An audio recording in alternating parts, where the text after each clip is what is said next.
నమస్తే, నేను doctor Tarmaja, consultant gynaecologist, Akkineni women's hospital. ఈ వీడియోలో హై రిస్క్ ప్రెగ్నెన్సీ అంటే ఏంటి అనేది తెలుసుకుందాం. హై రిస్క్ ప్రెగ్నెన్సీ అని ఎప్పుడు అంటామంటే, ప్రెగ్నెన్సీలో complications both to the mother and the baby ఉంటాయని ఎక్స్పెక్ట్ చేస్తే కనుక అది హై రిస్క్ ప్రెగ్నెన్సీ అవుతుంది. అండ్ ఇట్లాంటి ప్రెగ్నెన్సీలో కొంచెం క్లోజ్ మానిటరింగ్, కొంచెం క్లోజ్ ఫాలోఅప్, కొంచెం extra blood test, extra scans ఇవన్నీ చేయించుకోవాల్సి వస్తుంది.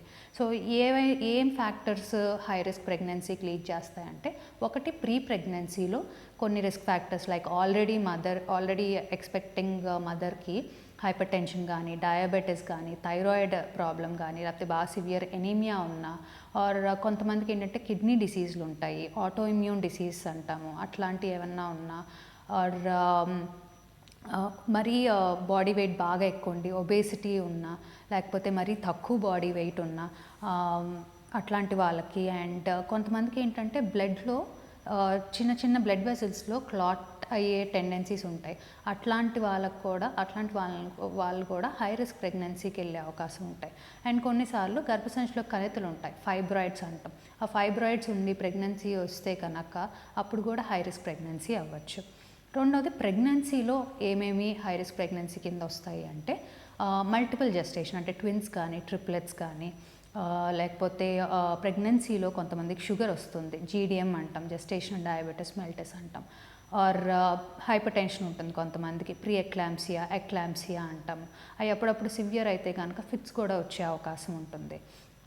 అండ్ ప్రెగ్నెన్సీలోనే ఈ మాయ కిందకు ఉంటాము, అట్లాంటివి జరుగుతాయి. దాన్ని ప్లాసెంటా ప్రీవియా అంటాం, అది కూడా హై రిస్క్ ప్రెగ్నెన్సీ కింద వస్తుంది.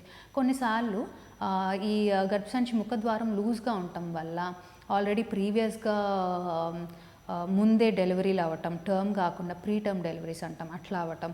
ఈ ప్రెగ్నెన్సీలో కనుక సర్విక్స్ అనేది లూజ్గా ఉంటే, సర్వైకల్ ఇన్కాంపిటెన్స్ ఉంటే కనుక ప్రీ టర్మ్ అయ్యే అవకాశం ఉంటుంది. అండ్ కొన్ని ఫ్యాక్టర్స్ వల్ల గ్రోత్ రెస్ట్రిక్షన్ అనేది వస్తుంది బేబీకి, అట్లాంటివి కూడా హై రిస్క్ ప్రెగ్నెన్సీ కింద వస్తాయి. అండ్ థర్డ్ ఇది వచ్చేసరికి ఏజ్ అనమాట. ఒకవేళ age of the expecting mother more than 35 years ఉన్నా, ఆర్ లెస్ దెన్ 17 years ఉన్నా, వాళ్ళు కూడా హై రిస్క్ ప్రెగ్నెన్సీ కిందకు వచ్చే అవకాశాలు ఉంటాయి. అండ్ కొంతమందికి స్మోకింగ్, ఆల్కహాల్, డ్రగ్ ఎడిక్షన్ ఇట్లాంటివి ఉంటాయి, వీళ్ళు కూడా హై రిస్క్ ప్రెగ్నెన్సీకి అయ్యే అవకాశాలు ఎక్కువ ఉంటాయి. సో ఎట్లా ప్రివెంట్ చేయొచ్చు అండ్ ఎట్లా మేనేజ్ చేయాలి హై రిస్క్ ప్రెగ్నెన్సీని? ఆల్రెడీ ఈ మెడికల్ మనం ఇందాక మాట్లాడుకున్నట్టు ప్రీ ఎగ్జిస్టింగ్ మెడికల్ కండిషన్స్ కనుక ఉంటే వాటికి రెగ్యులర్ చెకప్స్లో ఉండి వాటిని అండర్ కంట్రోల్ ఉంచుకొని, అండ్ కొన్నిసార్లు ఏంటంటే ప్రెగ్నెన్సీ అన్సేఫ్ మెడికేషన్ ఉంటాయి, ప్రెగ్నెన్సీ సేఫ్ మెడికేషన్ ఉంటాయి ఒక డిసీజ్లో. సో అట్లాంటి ఏమన్నా ఉంటే, ప్రెగ్నెన్సీ అన్సేఫ్ ఏమన్నా ఉంటే మనం ప్లాన్ చేసుకునేటప్పుడు ప్రెగ్నెన్సీ సేఫర్ మెడికేషన్స్కి షిఫ్ట్ అవటం బెటర్ ఆప్షన్. రెండోది ఏంటంటే, ప్రెగ్నెన్సీకి ముందు ఒక్కసారి మీ గైనకాలజిస్ట్ని కలిస్తే కనుక మీకు ఏమన్నా హై రిస్క్ అయ్యే అవకాశం ఉంటుందా, ఆర్ మీ ఫ్యామిలీ హిస్టరీని మీ both wife and husband family history తీసుకుని ఏమైనా జెనెటిక్ డిజార్డర్స్ వచ్చే అవకాశం ఉందా, దానికి ఏమైనా టెస్టులు చేయాలా అనేది చూసుకుంటే మంచిది.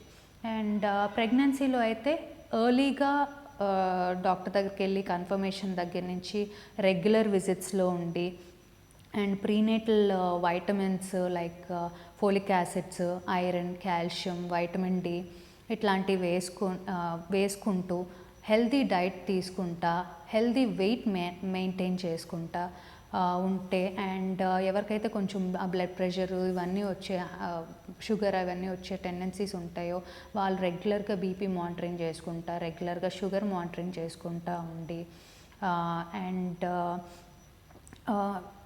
ఉంటే కనుక ఈ హై రిస్క్ ప్రెగ్నెన్సీస్ కొంతవరకు అవాయిడ్ చేయొచ్చు. అండ్ కొన్నిసార్లు ఏంటంటే హై రిస్క్ ప్రెగ్నెన్సీల్లో కొంచెం ఎక్కువ బ్లడ్ టెస్ట్లు, more frequent visits to the doctor, కొంచెం ఎక్కువ బ్లడ్ టెస్ట్లు చేయించుకోవటం, అండ్ కొద్దిగా ఎక్కువ సార్లు అల్ట్రాసౌండ్స్ చేయించుకోవటం, ఇవన్నీ చాలా ఇంపార్టెంట్. సో ఇట్లాంటి హై రిస్క్ ప్రెగ్నెన్సీస్ కోసం అన్ని ఫెసిలిటీస్ మా అక్కినేని విమెన్స్ హాస్పిటల్లో అవైలబుల్గా ఉన్నాయండి. సో మీరు సేఫ్గా డెలివరీ అవటానికి ఉంటుంది. Thank you.